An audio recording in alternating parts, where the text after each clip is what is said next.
Bharatiya Janata party के साथ राष्ट्रीय लोकदल के गठबंधन की खबरों ने मथुरा की राजनीति में हलचल पैदा कर दी है।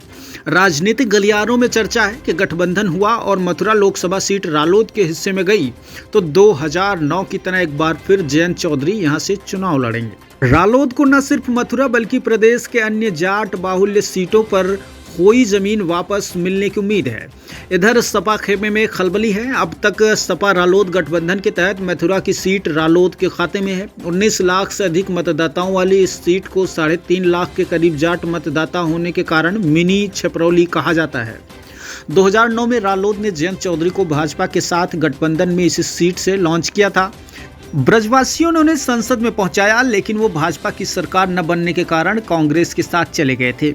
वर्ष 2014 में भाजपा ने मथुरा से हेमा मालिनी को लड़ाया। उनके सामने चुनाव लड़ रहे जयंत चौधरी को 3,30,743 वोटों से हार का सामना करना पड़ा। वर्ष 2019 में रालोद ने कुंवर नरेंद्र सिंह को गठबंधन प्रत्याशी घोषित किया और ये पहला मौका था जब चौधरी परिवार ने जाट बाहुल्य मथुरा संसदीय क्षेत्र से किसी गैर जाट पर दांव खेला। भाजपा से हेमा मालिनी ने उन्हें 2,93,471 वोटों से हरा दिया। भाजपा रालोद का गठबंधन हुआ और मथुरा लोकसभा सीट रालोद के खाते में गई तो वर्तमान सांसद हेमा मालिनी का क्या होगा, इसे लेकर लोगों में चर्चा है कि हेमा मालिनी को चुनाव लड़ाया जाएगा भी या नहीं।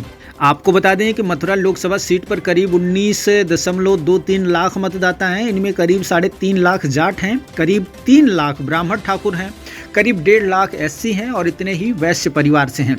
1.25 लाख वोट जो है वो मुस्लिमों का है और 70,000 के आसपास यादव मतदाता हैं, जबकि अन्य जातियों के करीब 4 लाख वोटर हैं।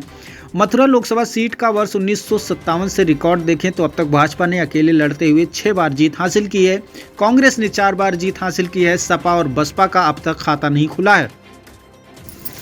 इस तरह से देखा जाए तो मथुरा लोकसभा सीट पर इस वक्त संशय के बादल मंडरा रहे हैं और यहां से जयंत चौधरी यदि चुनाव लड़ते हैं और भारतीय जनता पार्टी के गठबंधन के साथ चुनाव लड़ते हैं तो वाकई उनकी जीत निश्चित है। लेकिन सबसे बड़ा सवाल यही है, अभी भी जो राष्ट्रीय लोकदल के कार्यकर्ताओं के गले नहीं उतर रहा है वो ये है कि क्या राष्ट्रीय लोकदल के मुखिया जयंत चौधरी ने भारतीय जनता पार्टी से वाकई गठबंधन कर लिया है?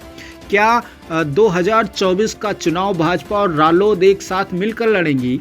क्या आने वाले समय में समाजवादी पार्टी को बड़ा झटका लगने वाला है? ये तमाम वो सवाल हैं जो राजनीतिक गलियारे में इस वक्त हॉट टॉपिक बने हुए हैं। ब्यूरो रिपोर्ट, नई दिल्ली।